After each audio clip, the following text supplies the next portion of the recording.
మీకు ఈ వీడియో నచ్చినట్లయితే వీడియోని లైక్ చేయండి. శివ నడుము వంచి నీళ్లు పోస్తూ ఉంటే అలా నీళ్లు పోస్తే నడుము వంగిపోయి ముసల్దానివి అయిపోతావేమోనని గంగ అంటాడు. మరి ఇంకెలా చేయాలో చూపించొచ్చు కదా అని శివ అంటుంది.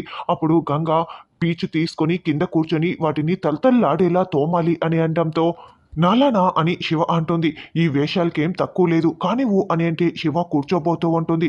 ఏ ఆగాగు, అలా కూర్చుంటే చీర కొంగు తడిచిపోతుంది అని వెంటనే గంగ చీర కొంగును తీసి శివ నడుం దగ్గర చెక్కి పడేస్తాడు. దాంతో శివ షాక్ అయిపోయి అలాగే చూస్తూ ఏదోగా ఫీల్ అవుతూ ఉంటుంది. అదేంటి ఇలా షాక్ అయిపోయింది వదిన అని నంది అంటే, నువ్వు నాపై ఎందుకు చేయి చేసుకున్నావు చెప్తే నేనే అది చేసుకుంటాకా అని శివ అంటుంది. నేనెక్కడ చేయి చేసుకున్నానని గంగ అంటే, నీకు చెప్పినా అర్థం కాదు అని శివ అంటుంది. సరే సరే పని కానివ్వు అని అంటే, లేకపోతే నువ్వు దోశలు వేయి వదిన నేను కడుగుతానని అమృత అంటుంది. ఏం అవసరం లేదు తనే చేస్తుంది, మనం వెళ్దాం పదా అని గంగా నంది అమృత అక్కడి నుంచి వెళ్తారు. ఇక శివ గిన్నెలు కడుగుతూ ఉంటుంది. తర్వాత దేవ వరదరాజులతో ఆ గంగ శివని కాపురానికి పంపిస్తే శ్రీవల్లిని నాకిచ్చి పెళ్లి చేస్తాననగానే సై అన్నాడు. ఈ శివ ఏమో కాపురానికి వెళ్ళిపోయింది. కానీ కరెక్ట్గా శివ లలితను తీసుకొచ్చి మొత్తం మన ప్లాన్ని నాశనం చేసింది అని అంటే, దాన్ని మనం చిన్నప్పటి నుంచి పెంచినా కూడా అది మనపై కక్ష కట్టింది.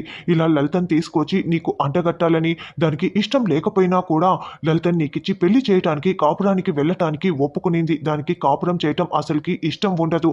మన కంటిని మన వేలుతోనే పొడుచుకునేలా చేసిందని వరదరాజులు దేవ మాట్లాడుకుంటూ ఉంటారు.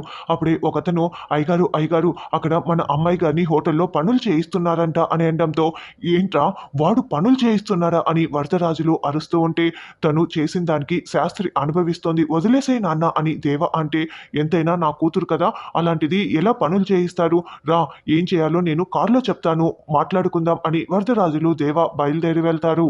అప్పుడు అమృత హోటల్ దగ్గరికి వస్తున్న వాళ్ళని చూసేసి, అన్నయ్య శివ ఇలా పని చేయటం వాళ్ళు చూస్తే కోపడతారేమో అని అంటే, ఇప్పుడు శివ మన ఇంటి మనిషి వాళ్ళ ఇంటి మనిషి కాదు అని గంగ అంటాడు. శివని ఇంకా చంటి బిడ్డలా చూసుకుంటున్నారని అడగటానికే వచ్చాంలే గంగ అని వరదరాజులు అంటాడు. ఏం టిఫిన్ తింటారో చెప్పండి వేస్తాను అని నంది అంటే, పప్పన్నం పెడతారా అని దేవ అంటాడు. మధ్యాహ్నం రండి అరిటాకు వేసి బువ్వ పెడతాను అని నంది అంటాడు.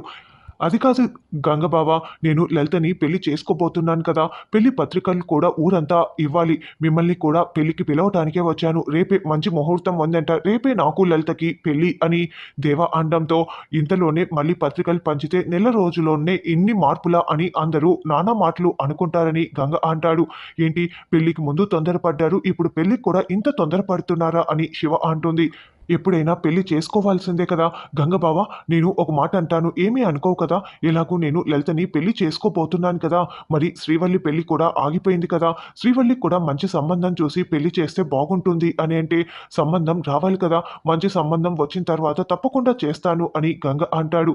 కానీ మా కొట్టు కాలిపోయింది, ఇప్పుడే హోటల్ పెట్టుకున్నాం, ఇప్పటికిప్పుడు అంటే మాకు కష్టమే కదా అని అమృత అంటే, తలుచుకుంటే ఒక్క రోజులోనే ఎన్ని పనులైనా చేయొచ్చని వరదరాజులు అంటాడు. నా పెళ్లి లలితతో అయిపోయిన తర్వాత షణ్ముగానికి శ్రీవల్లికి కూడా పెళ్లి చేసేయండి, శ్రీవల్లి అంటే షణ్ముగానికి చాలా ఇష్టం అని అంటే, ఇప్పుడు ఖర్చులు సరిపోవు కదా, అయి ఉంటే చేసి ఉండేవాళ్ళమని అమృత అంటుంది. ఏదైనా డబ్బులు కావాలంటే నేను సర్దుతాలే గంగ అని వరదరాజులు అంటే, అవసరం లేదని గంగ అంటాడు. అప్పైనా చేస్తారు కానీ మీ దగ్గర అస్సలు తీసుకోరని శివ అంటుంది. సరే మీ ఇష్టం, మేమేం చేస్తాము, మేము వెళ్ళొస్తాము అని వరదరాజులు అంటాడు. చూడు గంగబావ, నేను మంచికే చెప్తున్నాను, ఏవి కూడా మనసులో పెట్టుకోకండి, మనం మునుపట్లాగే సంతోషంగా ఉందామని చెప్పి పద నాన్న వెళ్దామని దేవ అంటాడు. తర్వాత షణ్ముగం అమ్మ ఇంటికి వస్తారు. పంతులు గారు కూడా అక్కడికి వస్తారు. బంగారం లాంటి శ్రీవల్లిని చెప్పుడు మాటలు విని నేను అనవసరంగా వద్దని చెప్పాను అని షణ్ముగం వాళ్ళ అమ్మ అంటే, అవును మీరే కదా ఆ మాటలన్నీ విని వద్దని చెప్పారని శివ కూడా అంటుంది. ఇప్పుడు అమ్మాయి ఎలాంటిదో నేను అర్థం చేసుకున్నాను కదా, అందుకే సంబంధం కలుపుకోవడానికి మాకు ఇష్టపూర్వకమే అని షణ్ముగం అమ్మ అంటే, బంగారం లాంటి శ్రీవల్లి నాకు ఎక్కడ భారీగా రాదో అని నేను ఎంత బాధపడిపోయానో, దేవుడి దయ వల్ల ఇప్పుడు శ్రీవల్లియే నాకు భారీగా వస్తుంది అని షణ్ముగం కూడా చాలా సంతోషపడుతూ ఉంటాడు. మీరు వద్దన్నం, వేరే సంబంధం కుదరడం, మళ్ళీ ఆ సంబంధం కాదని తప్పిపోవటం, మళ్ళీ మీరే మా చెల్లెల్ని పెళ్లి చేసుకుందామని ఇలా రావటం, అన్నీ కూడా మంచికే జరుగుతున్నాయి, మా చెల్లెలు సంతోషంగా ఉండటానికి నేను ఏమైనా చేస్తానని గంగ అంటాడు. రేపే బంగారం లాంటి ముహూర్తం ఉంది, మరి చేసేస్తారా అని పంతులు గారు చెప్పటంతో, అప్పుడు గంగ శ్రీవల్లి వైపు చెల్లెళ్ళ వైపు చూడడంతో ఓకేనని తల ఊపుతూ ఉంటారు. ఇష్టమేనని గంగ చెప్తాడు. అప్పుడే దేవ తిరుపతి వీర్రాజు అక్కడికి రావటంతో అందరూ షాకింగ్గా చూస్తూ ఉంటారు. మీరెవరూ లేవని అవసరం లేదు, నేను ఇక్కడికి పోలీసుగా రాలేదు అని షణ్ముగం వాళ్ళ అమ్మకి చెప్తారు. మేము ఇక్కడ బంధువులుగా వచ్చామని దేవా చెప్తాడు. ఏంటి అందరూ అలా చూస్తున్నారు, మేము రాకూడదా ఏంటని తిరుపతి అంటుంది. అయ్యో ఏంటత్తా అంత మాట మాట్లాడుతున్నావు, రా వచ్చి కూర్చో అని శ్రీవల్లి తాను నిలబడి తన కుర్చీని చూపిస్తూ ఉంటే, అయ్యో నువ్వు కూర్చో అమ్మా, నేను ఈ పెళ్లి తంతు జరుపుతూ ఉంటే వచ్చానులే అని తిరుపతి చెప్తూ ఉంటుంది. అయినా పిలువని పేరంటానికి ఎందుకు వచ్చారు, అదే కదా మా డౌటు అని శివ అంటుంది. రక్త సంబంధం ఉన్నప్పుడు పిలిస్తేనే రావాలా అని తిరుపతి అంటే, నువ్వు వచ్చినా ప్రాబ్లం లేదమ్మా, నేను వచ్చినందుకే కోప్పడుతున్నారు వీళ్ళు అని దేవ అంటాడు. కానీ మనం వచ్చిన విషయం మంచిదైనప్పుడు వీళ్ళు సంతోషపడతారు. నేను ఏం చెప్పదలుచుకున్నానంటే, ఇప్పుడు షణ్ముగం శ్రీవల్లిల పెళ్లి ముహూర్తం రేపు పెడుతున్నారు కదా, రేపు నాకు లలితకు పెళ్లి ముహూర్తం పెట్టారు కాబట్టి వీళ్ళ పెళ్లి ముహూర్తం ఎల్లుండికి మార్చుకుంటే బాగుంటుంది అని అంటే, మేమెందుకు పెళ్లి మార్చుకోవాలని షణ్ముగం అమ్మ అంటుంది. ఎందుకంటే 2 పెళ్లిళ్ళు జరిగాయనుకో బంధువులు అటు ఇటు తిరగలేక ఇబ్బంది పడతారు కదా, ఇద్దరు పెళ్లిళ్ళకి బంధువులందరూ రావాలి కదా అని దేవ అంటే, శ్రీవల్లి పెళ్లినే ఎల్లుండికి ఎందుకు వాయిదా వేయాలని శివ అంటుంది. వేయాలి శివ, ఎందుకంటే దానికి కూడా ఒక కారణం ఉంది. చిన్నప్పటి నుంచి శ్రీవల్లిని నేను పెళ్లి చేసుకుందాం అనుకున్నాను, కానీ ఆశకు కూడా ఒక హద్దుండాలని అంటారు కదా. తర్వాత నేను లలితని పెళ్లి చేసుకుందామని నిర్ణయం తీసుకున్నాను.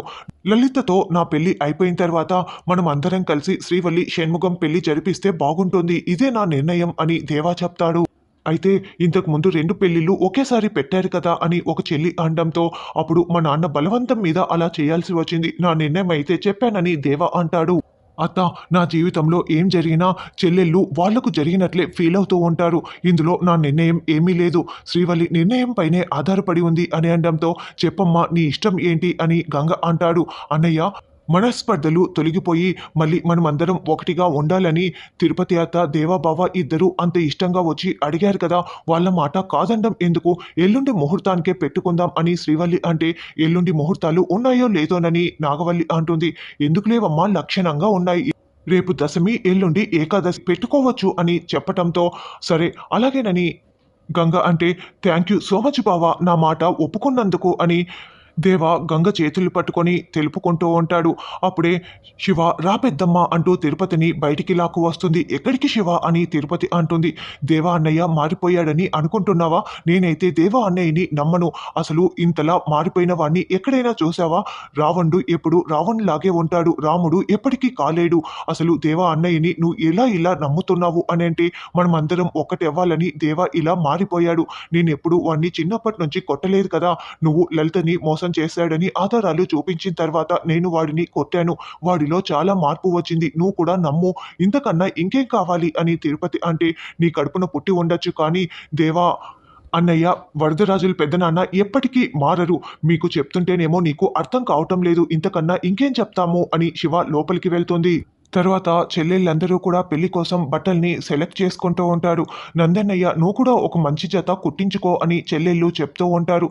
రేపు ఎల్లుండి హోటల్కి సెలవు లేరా, నువ్వు కూడా వేసుకోవచ్చని గంగ చెప్తుంటే, వదిన నువ్వు కూడా చీర కట్టుకుంటావా అని నాగవల్లి అడుగుతూ ఉంటుంది. ఎందుకని శివ అంటోంది.